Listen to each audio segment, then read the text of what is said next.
Assalamu alaikum, j'espère que tu vas bien, c'est Marwan de Rentimo Academy, je te retrouve pour cette deuxième partie de la FAQ sur la sous-location professionnelle.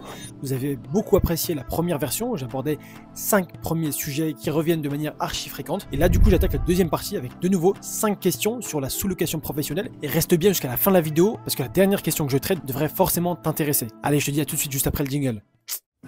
Assalamu alaikum, salut, bienvenue sur la chaîne YouTube Rentimo Academy. Je suis Marwan Afassi, entrepreneur, formateur. Je te propose de nous rejoindre pour découvrir comment je suis passé d'ingénieur à sous-loueur professionnel en gérant plus d'une vingtaine de biens. Je te fais découvrir la sous-location professionnelle et la conciergerie Airbnb, deux solutions qui vont te permettre de générer des revenus immobiliers sans être propriétaire, ce de manière 100% légale, 100% éthique. À tout de suite.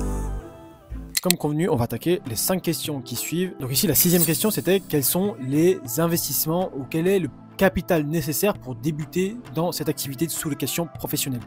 Alors je l'ai répété plusieurs fois, on le revoit souvent dans des stories ou réels que je traite sur les différents réseaux, TikTok, sur Instagram. Et si tu n'es pas déjà abonné, n'hésitez pas dès maintenant à nous suivre, on crée beaucoup de contenu sur ces réseaux-là. Et moi tu me retrouveras surtout sur Instagram. Je dirais que le capital moyen à prendre avec des pincettes est aux alentours des 1500 € pour débuter cette activité. Ça reste franchement un capital qui est moindre pour débuter dans la sous-location professionnelle. Je suis en train de te dire ici, pour aller 1500, 2000 €, tu vas mettre les pieds dans le secteur de l'IMO. Je sais pas si tu t'en rends compte. Il y a des personnes, tu vas contacter des propriétaires qui eux ont fait des crédits sur 10, 15, 20 ans. Des fois, ça correspond à des héritages, à l'épargne d'une vie pour pouvoir investir dans l'immobilier et générer des revenus. Une rente qui leur permet tout simplement de rembourser leur crédit 500, 600 €. Et moi, je te dis que finalement, ces revenus-là, tu vas pouvoir les générer toi-même grâce à cette activité de sous-location professionnelle, sans les bas, sans crédit, sans banque. Donc évidemment que ça va prendre avec des pincettes parce qu'en fonction du secteur où tu te positionnes, évidemment, si tu as récupéré un appartement en plein centre de Paris ou si tu le récupères dans une ville de taille moyenne dans le nord de la France, les prix des loyers ne sont pas les mêmes. Mais je te donne ici une fourchette globale et à quoi il correspond finalement, c'est en général le premier loyer que tu verses en avance, qui n'est finalement pas vraiment d'investissement parce que tu vas le rembourser sur le premier mois d'exploitation. Tu vas payer un premier mois de caution généralement, même si moi je m'arrange avec les propriétaires pour ne pas en payer, mais globalement tu vas en payer un et dans tous les cas ce mois de caution là tu vas le récupérer une fois que le propriétaire récupérera son logement, donc c'est pas vraiment de l'argent de perdu. Finalement ça va correspondre au fait de compléter la décoration, l'ameublement. Évidemment que dans le salon en général tu ne trouveras pas de canapé convertible, n'hésite pas à en mettre un, c'est un investissement qui va te coûter entre 500 et 1000 €. Là aussi n'hésite pas sur la qualité du couchage puisque tu vas pouvoir comme ça accueillir 2 voyageurs en plus. Cet investissement initial sur du meuble, des canapés et autres seront en général amortis sur le premier ou deuxième mois. Voilà en tout cas à quoi correspondent finalement les frais de démarrage, les frais finalement de la souscription à la box internet, peut-être les frais liés à ton installation, mais comme je te l'ai dit, c'est évidemment une vision moyen-long terme pour laquelle tu vas te lancer ici dans l'entrepreneuriat et que tu vas très rapidement ici rentabiliser. Il va falloir également que tu crées ta propre structure, ça c'est quelque chose pour lequel on accompagne chez Rentimo Academy. Pour tous nos apprenants, on crée leur société avec une société incluant les bons statuts, là aussi, on crée tout le kit marketing, en tout cas tout est inclus chez Rentimo Academy dans une solution clé en main où tu n'as pas de frais supplémentaires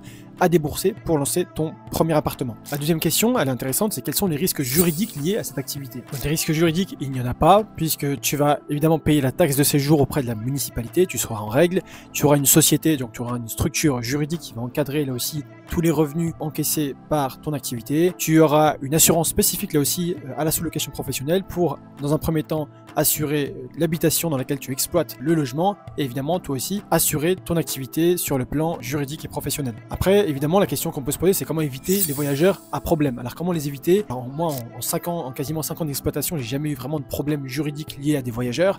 On a eu quelques fois des voyageurs qui sont un peu casse-tête, qui nous ont un petit peu pris la tête, mais ça fait partie évidemment du jeu et ça m'a aucunement empêché de développer mon activité. Pour éviter ces voyageurs à problème en fonction de la ville où tu exploites ces logements là, je pense que tu débutes ton activité sûrement sur les plateformes Airbnb, Booking et autres. Il va falloir que tu mettes en place évidemment un système de caution si la plateforme ne le fait pas déjà. Donc là, rassure-toi, tu as déjà un système caution qui va venir t'indemniser en cas de dommages matériels. Et là aussi également en cas de dommages physiques, s'il y avait, évidemment, tu es assuré par ton assurance et par celle de la plateforme. Et comment éviter là aussi les dommages? Tu peux demander des renseignements, avoir des voyageurs uniquement expérimentés qui vont séjourner dans ton logement, ce qui va te permettre d'éviter d'avoir des personnes qui ont renouvelé leur profil dans le but de faire la fête dans ton logement ou de le saccager. Tu peux également demander une photo et une pièce d'identité, ainsi de l'adresse de là où elle habite. Et en général, général, quand une personne réserve chez toi et qu'elle habite dans la même ville, c'est qu'il y a de grandes chances qu'elle soit là pour faire la fête avec un groupe d'amis. Donc voilà, mets tous ces filtres en place sur les plateformes et ça te permettra ainsi d'éviter d'avoir ce type de voyageurs à problème et ça éviterait comme ça d'avoir des problèmes avec la copropriété et potentiellement le propriétaire. Donc pas de souci là-dessus, il existe des paramétrages et des filtres aujourd'hui qui te permettent d'amoindrir le risque d'avoir des voyageurs à problème dans ton logement. La quatrième question ici, c'est de savoir combien de temps il faut pour générer un revenu stable grâce à la sous-location. Alors ce que je peux te dire, c'est que on n'a pas tous les mêmes besoins, on n'a pas tous les mêmes critères de rémunération. Si aujourd'hui tu as quitté ton job et que tu as gagné le SMIC, si tu quittes ton job et que tu gagnais peut-être 3 000 € par mois, tu n'as pas les mêmes standards.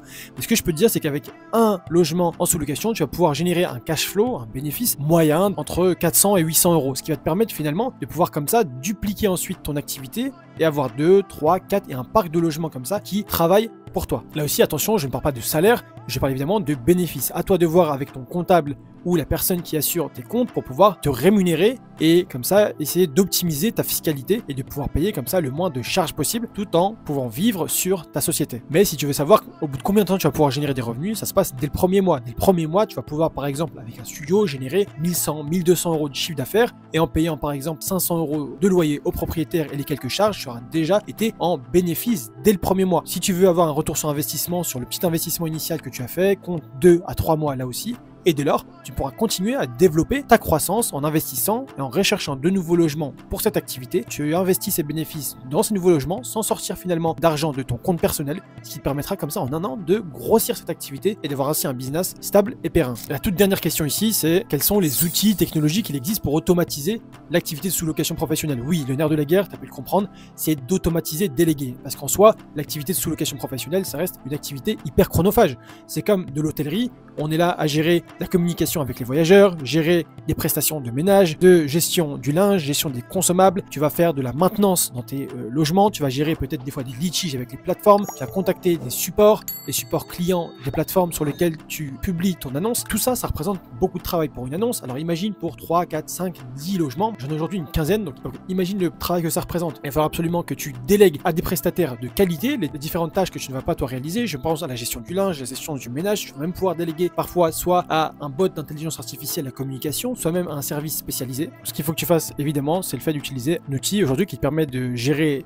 les calendriers sur les différentes plateformes de là où tu commercialises ton annonce. C'est comme tu le sais, si tu bloques un jour pour X ou Y raison, ou si tu as une réservation d'une plateforme, il faut évidemment que ton calendrier soit bloqué en conséquence, que tu n'aies pas un système de double réservation, ce qui pourrait évidemment causer des problèmes sur les différentes plateformes et avec les voyageurs pour des histoires de remboursement et autres. En plus de ça, il faut que tu aies un système de gestion des cautions, gestion de la communication qui soit aussi globalisé. Donc ce que je te conseille, c'est d'utiliser assez rapidement un channel manager. C'est un outil qui va te permettre de synchroniser tes calendriers, gérer des cautions, centraliser la communication, centraliser également la tarification, ce qui est aussi évidemment très important en fonction de là où tu commercialises ton annonce, d'avoir quelque chose de central pour gérer sur un calendrier l'ensemble de tes annonces et de tes plateformes. Donc évidemment le but c'est d'automatiser, déléguer, toi te concentrer sur là où tu apportes de la plus-value, c'est-à-dire la gestion de tes comptes, la croissance, le fait de prospecter de nouveaux logements, même si ça peut être quelque chose que tu peux là aussi déléguer, mais délègue intelligemment, ne délègue pas à l'aveugle parce que tu pourrais avoir là aussi la qualité de ta prestation qui diminue. Et comme tu le sais, le nerf de la guerre ici dans la location courte durée, c'est d'offrir la meilleure expérience possible parce que mauvaise expérience égale mauvais commentaire et aura un impact évidemment sur ton taux de réservation et ensuite sur ton chiffre d'affaires. Donc c'est vraiment l'objectif de maintenir le meilleur taux de service dans ton activité tout en continuant ta croissance et créer comme ça un véritable business qui tourne pour toi. Et c'est une activité que tu vas pouvoir comme ça déléguer et vivre de cette activité à distance, enfin devenir libre géographiquement et financièrement. En tout cas, j'espère que cette vidéo t'a plu. Cette deuxième partie de la FAQ qui nous permet de ici répondre à un ensemble de questions complètes en faisant le tour de l'activité de sous-location professionnelle. N'hésite pas à partager, liker, commenter si tu as aimé cette vidéo et je te dis à très bientôt pour une nouvelle vidéo. Je te dis à très bientôt pour la suite. Merci d'avoir visionné la vidéo. N'hésite pas à partager, commenter et liker. Et si toi aussi tu souhaites générer des revenus immobiliers sans être propriétaire, on t'a préparé une formation masterclass gratuite que tu retrouveras en bio. Et tu peux dès maintenant réserver un appel stratégique offert où on te répondra à toutes tes interrogations. Et je te dis sur ce, à très vite de l'autre côté, Inch'Allah.